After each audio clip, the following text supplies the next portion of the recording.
Sorry now. We'll get to the photograph. I said in the photograph, not standing on top of grave. Something I've never. Do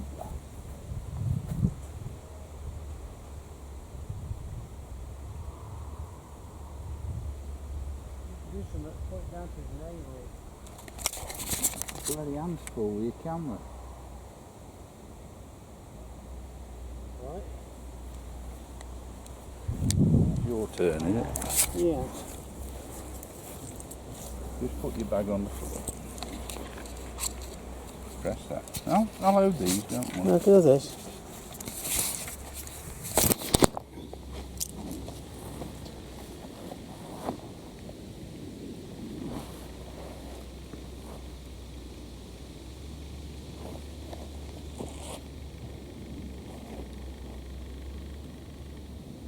Got it all in? Yeah. Right, lovely.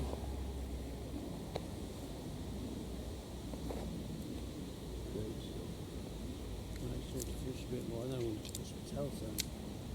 It took me eye. What, that cross in there? No. What? Oh, that. Slate. Ah, it's got the flag of the Star of David on it. Yeah.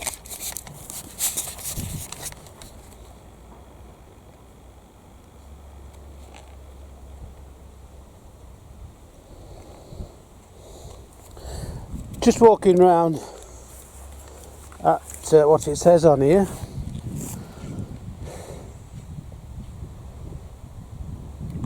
Reads up pieces and then it comes round. It passed over here May the 7th 1917. It was out of character to come over this way because at the time that it was over the German lines, and the story of Albert Ball was that he liked the challenge. He used to meddle around with his engine because that's what he was before he came in the war. As a boy he used to mess around with motorbike engines and you name it, anything mechanically used to pick him up. Still, as it says in the book, that the Red Baron's brother is supposed to have shot him down, but as you read through, as the plane came down, it did not spin or anything else, it just came down and crashed like belly flopped on the floor. I don't know whether I can find the field where he came down, but we'll certainly have a look. And he died in the arms of a French lady. Now, thinking about it, as the plane came down, whether the prop broke, and it's back there in Nottingham, in Trent College, I don't really know because I've never really been to see it. But my impression is that the engine must have seized and he couldn't get restarted, and before he do, he was hitting the ground. There was no bullet marks in his body at all. He had a full regiment burial with the Germans and the shots and everything, and then of course they asked if he wanted to be repatriated back into Nottingham, but as I said before, it was refused because this is where he came to fight for, and they wanted him to actually stop here. So that's Albert Ball. Just going to look at some other bits and pieces now. Amongst the other German crosses, I've come across a Star of David. So it does prove during the First World War that the Jews did actually fight alongside. This guy obviously died in 1917. I'm just going to look around again, see where else I can find. All the crosses, as you can see, are deteriorated. They're not looking as bright as shiny as what the British was up in Belgium. These are green, manky, names are missing, and there's one guy here is actually had a candle at one time. It must be most recently, probably the Germans would have celebrated the 100-Year War, or what do they call it, the end of the First World War, and they was trying to believe that they'd won the war, and obviously we think it was a draw because there was forces deciding the armistice. But one or two of the officers didn't agree, especially one that we know, Lance Corporal Adolf Hitler. He wasn't going to accept, but it would be nice to saw his name on one of these. They had 3 chances to kill him in the First World War. But you look back at history, what would it have been like if he had been killed? Well, there'd been a Second World War.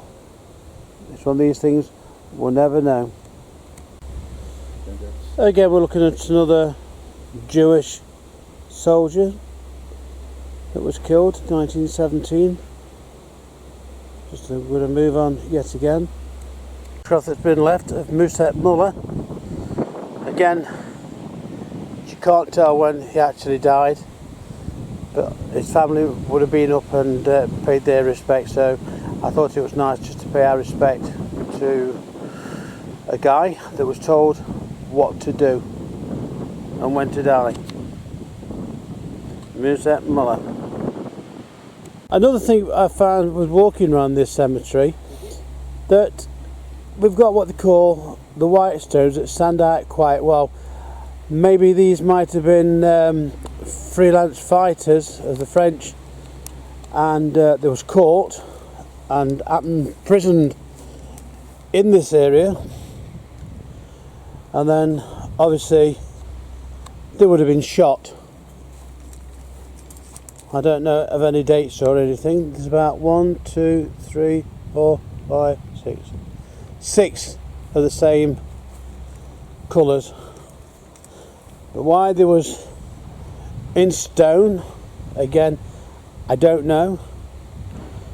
Whether the British or the Americans have actually found the bodies just before the Germans vacated. Like you see on the film sometimes, they will shoot anybody to not tell them which way they've gone. So they may have fell into the hands of British or Americans and they came out here, and with it being closest maybe to the prison, we did pass the prison coming in, and there was laid to rest here amongst the Germans. Looking at the monument of the cemetery called Den, and of course just bring it in a bit further, you can see that it was a 2nd Rifle Reserve Division of 1916.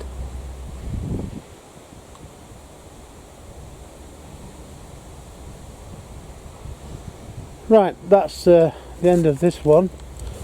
I think we're going to head down to another one of the English, but it started to rain and we haven't had no rain whatsoever, but overlooking the local cemetery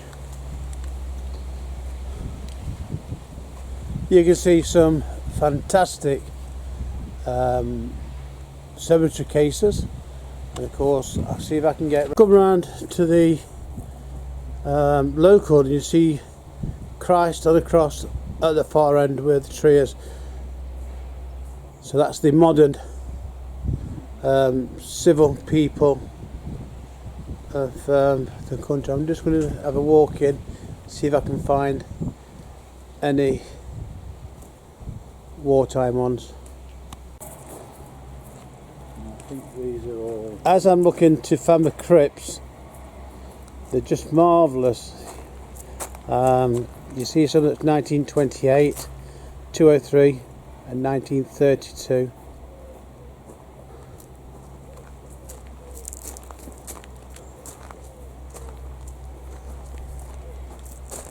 They make our graveyards look terrible. A family there, 1, 2, 3, 4, well, all in one crypt. Trying to work out because there's one man and 2, 3 women.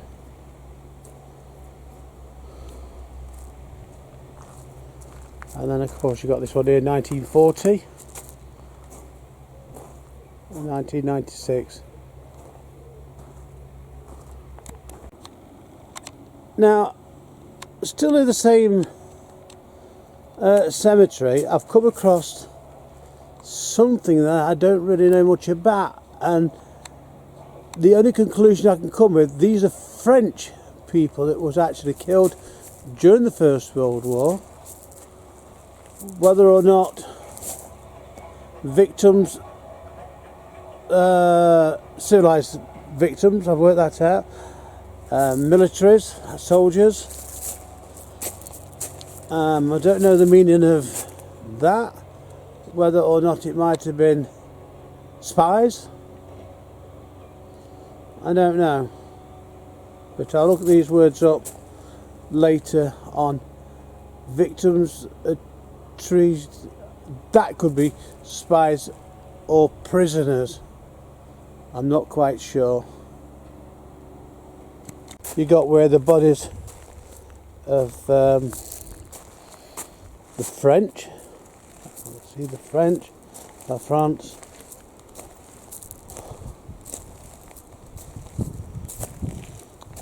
and then of course you've got some of the pictures of the soldiers that was killed. Pierre, don't know, he died in 1916.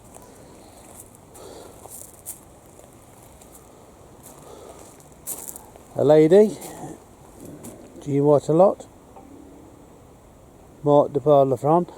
Whether it sounds more English, that does. Rose Oscar, again, sounds English. You see, the spies would have worked very hard in this area, and the French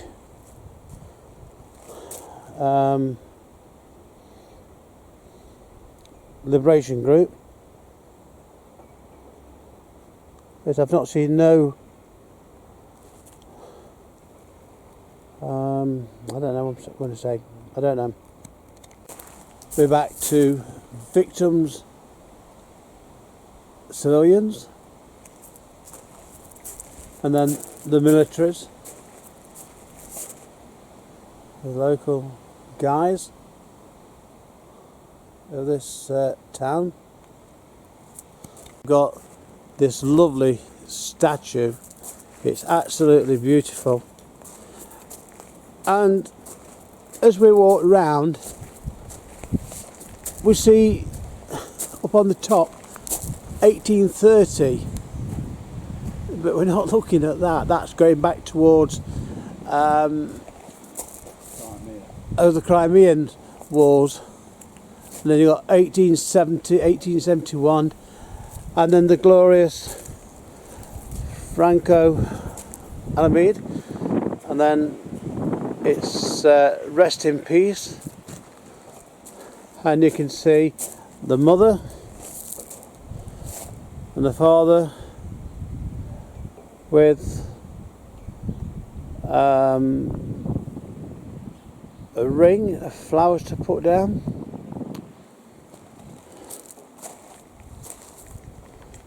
But I'm not a French speaking person, so I don't really understand half of this stuff. I might be able to translate it later. This looks like a baby, or Lee 5, died December. La Nation, La Friend, Hommage. So it looks like she lost a son, I would say, on that one. And there she is weeping. Whether this guy is anything to do with her, it's hard to say. You can see you've got the Crimean wall is on the wall. China, could be China, I'm not sure. Then you've got Empire, which again the Guerrillas Republic Empire. So these would have been the names that went down to the Empire to fight in the Crimean. Right, going back to the front, you can see 1830, 1856 and 1860. Now, I think this section here towards the end of 56 and 60 could have been the Battle of Waterloo. The 1830 could have been the Crimea. Not sure, I'll have to check up on that. 1870 possibly. Right, here we are, up to Vimy Ridge, one of the monuments of the Canadians. And then looking over the road, square up, that is the monument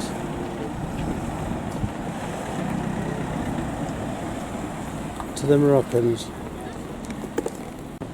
I've made my mind up. You can see the green fence and the trees. It says no imposters. So Rocket Ron is going to go over in a few minutes with my metal detector, see if he can find me a bomb.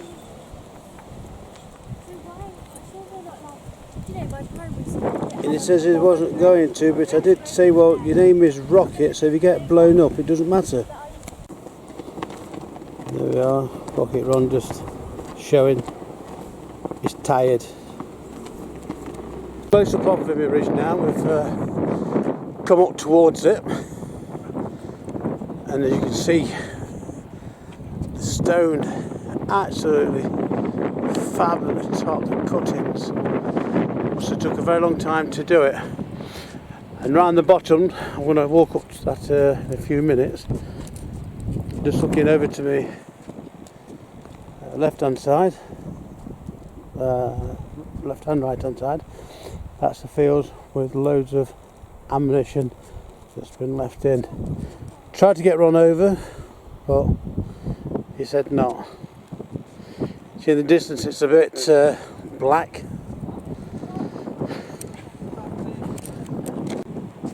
And then we'll come on to the names of the missing. Literally thousands. Somebody told me that something like 20,000 Canadians were killed around this area. Did again with Rocket Ron. It was 60,000. The word is said, didn't you read the front? So I'm just going to turn the camera off. There's a wire here, I want to push him over the wall.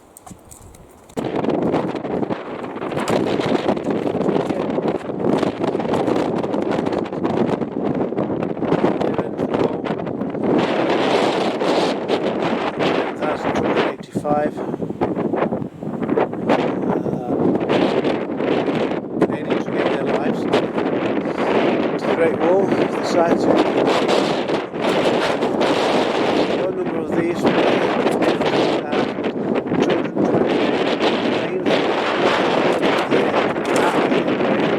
on the memorial arch, the arms says the British Empire.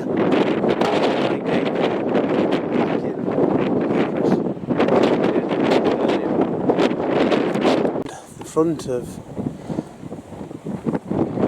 ridge we see Christ again with the angels, and then looking all the way up to the top where you see Mary Magdalene and some of the disciples.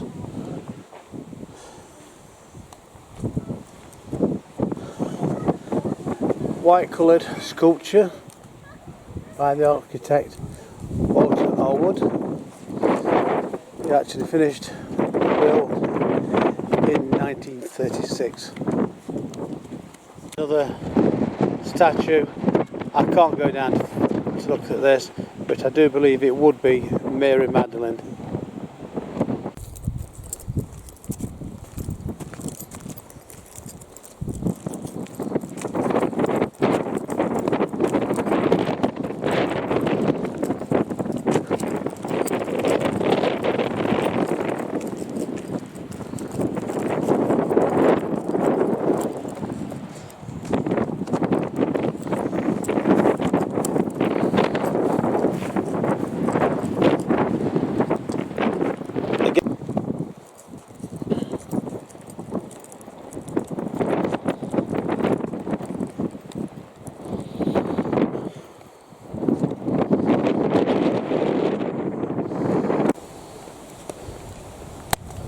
You notice that the length of the legs, they're a lot bigger than our sheep. I'm just wondering if you tread on this thing, you'll get a leg of lamb or a shoulder of mutton. I don't know. These are all fancy. Those are bigger than the trees, but I don't think walking all the way down. I thought there was more bombs actually coming, but you can see the trench now, yeah. Where they roll over. There is fence as well. On that side. But who was he? Was he German? Was he English? Belgian? French? I don't know, the Canadians thought this, didn't they? Yeah, but they wouldn't dig in that out there, would they? Yeah.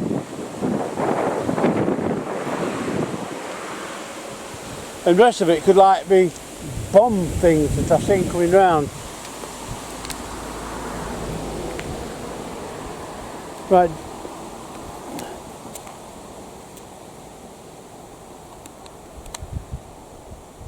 The uneven ground again, you can actually see where the Germans actually dug trenches to try and save their lives.